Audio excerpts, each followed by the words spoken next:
Hi అండి, I'm doctor Ravindranath Chowdary Mallampati, consultant orthopaedic surgeon, KIMS hospital Khammam.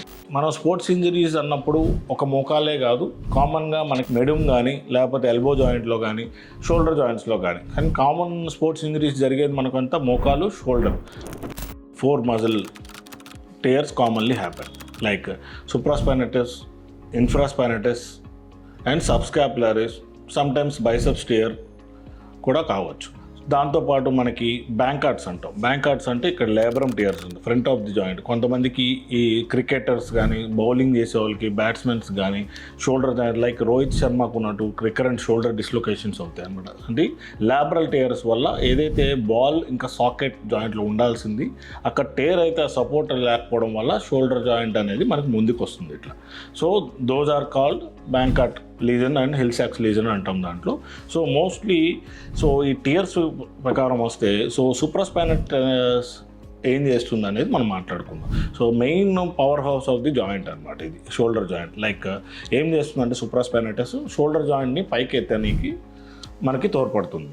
So shoulder joint పైకి ఎత్తడానికి తోడ్పడుతుంది. సో అందుకనే అది important structure for the shoulder. దాంతోపాటు మనకి ఇన్ఫ్రాస్పైనటస్ ఉంది. ఇన్ఫ్రాస్పైనటస్ ఏంటంటే ఇఫ్ యూ ఎక్స్టర్నల్ రొటేషన్తో తోడ్పడుతుంది. సో అందుకనే అది ఇంపార్టెంట్. సబ్స్కాపులరిస్ అంటాం, అది ఫ్రంట్ ఆఫ్ ది బాల్ ఉంటుంది ముందుకి. సో అది కూడా టేర్ అయితే మనం ఇంటర్నల్ రొటేషన్ అనేది చేయలేము. సో దానివల్ల ప్రాబ్లమ్స్ అవుతాయి. ఇఫ్ బైసెప్స్ టెండాన్ టేర్ ఏంటంటే ఒక్కోసారి బైసెప్స్ టెండాన్ ఏమవుతుందంటే ఇంపింజ్మెంట్ అయ్యే అవకాశాలు ఉంటాయి. ఆ టేర్స్ వల్ల పెయిన్ వస్తుంది. ఒక్కోసారి బైసెప్స్ టెండ్ ఇక్కడ టేర్ అయితే ఇక్కడ మనకు పాపప్ సైన్ వస్తుంది అనమాట, పాపాయ్ సైన్ లాగా అదొకటి. సో దాంతోపాటు దీనికి ఏం చేయొచ్చు? సో మోస్ట్లీ దీనిలో పార్షియల్ టేర్స్ అయితే చేసేది ఏమి ఉండదు. తాత్కాలికంగా మెడికేషన్ పెట్టి ఫిజియోథెరపీ, ఇంకా సమ్టైమ్స్ మనం స్టిరాయిడ్ ఇంజెక్షన్స్ కూడా ఇస్తాం షోల్డర్ జాయింట్లో. సో దాంతో మనం ఒకవేళ తగ్గట్లేదు, ఫుల్ టేర్ ఉన్నప్పుడు ఏం చేస్తామంటే సూప్రాస్పైనటస్కి ఆర్థోస్కోపిక్ అంటే కీ హోల్ సర్జరీ అంటాం. సో టెండాన్ ఏదైతే టేర్ అయ్యి వెనక్కి వెళ్ళిందో దాన్ని తీసుకొచ్చి యాంకర్స్తో ఫిక్స్ చేస్తాం. లైక్ సూప్రాస్పైనటస్ కానీ, అది ఇన్ఫ్రాస్పైనటస్ కానీ, లేకపోతే సబ్స్కాపులరిస్ కానీ. ఇది మనకు లిగమెంట్ టేర్. దాంతోపాటు ఇందాక మనం చెప్పుకున్నట్టు బాల్ బయటకు వస్తుంది, డిస్లొకేషన్ దాంట్లో మాట్లాడుకున్నాం కదా. సో ఆ డిస్లొకేషన్స్కి ఏం చేస్తాం అంటే లాబరల్ టేర్ అని చెప్పాం కదా, ఇక్కడ బాల్ బయటకు రాకుండా ఉండేది ఒక చెప్పాం కదా. దానికి ఏం చేస్తామంటే అది కూడా లేబరల్ని కింద దాకా తీసుకొచ్చి మొబిలైజ్ చేసి యాంకర్స్ చేసి ఫిక్స్ చేస్తాం. So with the labral tear ఒక్కొక్కసారి అసోసియేటెడ్గా హిల్ సాక్స్ లీజన్ అంట. హిల్ సాక్స్ లీజన్ అంటే posterior medial aspect of the ball అనమాట, ఇక్కడ లొట్టబడుతుంది. సో దానివల్ల ఏంటంటే మళ్ళీ రికరెంట్ డిస్లొకేషన్ అయ్యే ఛాన్సెస్ ఉంటాయి.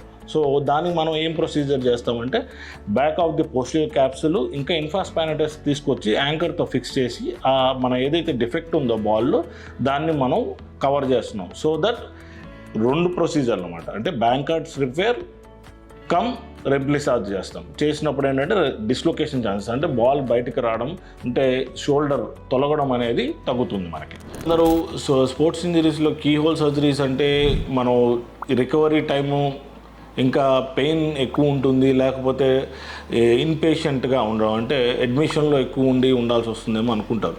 బట్ ఓపెన్ ప్రొసీజర్స్ కంటే ఈ స్పోర్ట్స్ ఇంజరీస్లో మన కీ హోల్ సర్జరీస్లో 1 డే కేర్ సర్జరీస్గా ఈ మధ్యన చేస్తున్నారు. But in India at least 1 day admit చేసి మనం సర్జరీస్ ఈరోజు సర్జరీ చేస్తే రేపు డిశ్చార్జ్ అయ్యేలాగా చేస్తాం. ఫర్ సపోజ్ లైక్ ఎగ్జాంపుల్ అనుకున్నాము, ఏసీఎల్ ఇందాక చెప్పాను కదా, ఏసీఎల్ కానీ మెనిస్కస్ రిపేర్ కానీ చేస్తే ఉత్తి ఏసీఎల్ రిపేర్ చేస్తే అంటే ఓన్లీ ఏసీఎల్ రిపేర్ చేస్తే మనం నెక్స్ట్ డే నుంచి నడిపిస్తాం దాంట్లో. సో మనకి దానికి రెస్ట్ ఉండడం కానీ లేకపోతే నడవకుండా ఉండి బెడ్ మీద ఉండడం కానీ అవసరం ఉండదు అనమాట ఏసీఎల్ రీకన్స్ట్రక్షన్ చేస్తే.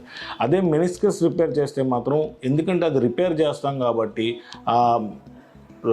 ఆ షాక్ అబ్జర్వ్ మీద, ఆ కుట్ల మీద మనకి లోడ్ పడకుండా అది హీల్ అయ్యే టైం ఇవ్వాలి కాబట్టి 6 weeks టైము దాని మీద నడవకుండా ఉంచుతాం.